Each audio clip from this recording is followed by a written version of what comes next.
Hi, this is the next section, just an extension from the mood board, a little bit. Now, I was saying if you want extra marks, you can research at least one or more of the artists, and you can create a page or two exploring their work in a bit more detail. So if you have, like me, used maybe 4 sheets, okay, that gives you plenty of space in your sketchbook to actually research 2, 3 or more artists, and you might find you just want a little information per page about them, and you can title it artist research a little bit there, and that will really make you think about those, what they're working about, what their work is about, and how to go a little bit deeper into it and find why have they chosen a pickaxe, why have they chosen hearts, why have they chosen this, that and the other. Not that you're allowed to do hearts, okay.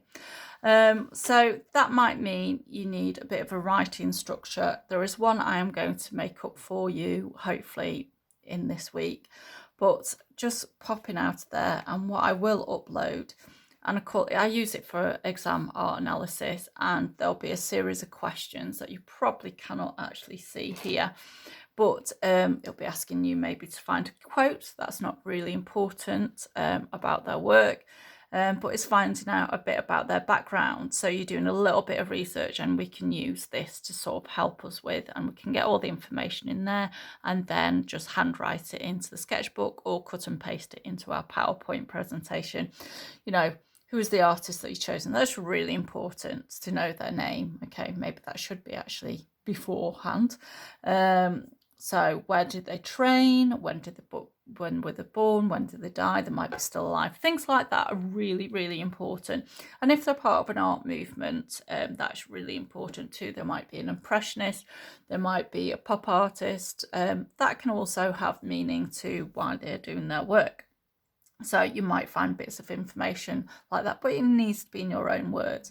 And what you'll probably do, if this decides to work, okay, you'll probably scroll down and try and make some judgments about the work and why you've actually chosen this to talk about, what caught your attention about their work, what is their main theme. Main theme normally is everyday objects. It might be shells, I don't know, depends what you're choosing to work with.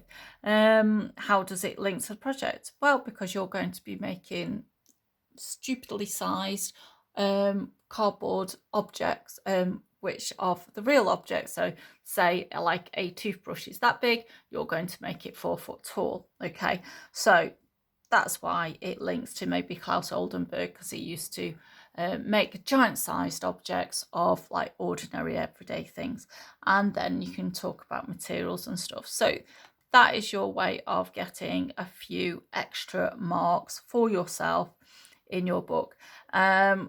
There is a simpler way, a student, and this is what I'm going to be doing for you, and you might not be able to see this very well, but what one of my students has done, this is for like a mock exam in year 11, she has just basically created a chart, okay, for herself, with columns, like saying first thoughts on artwork, captured attention. So she's used my questions from a lesson, and she's actually created the chart with it.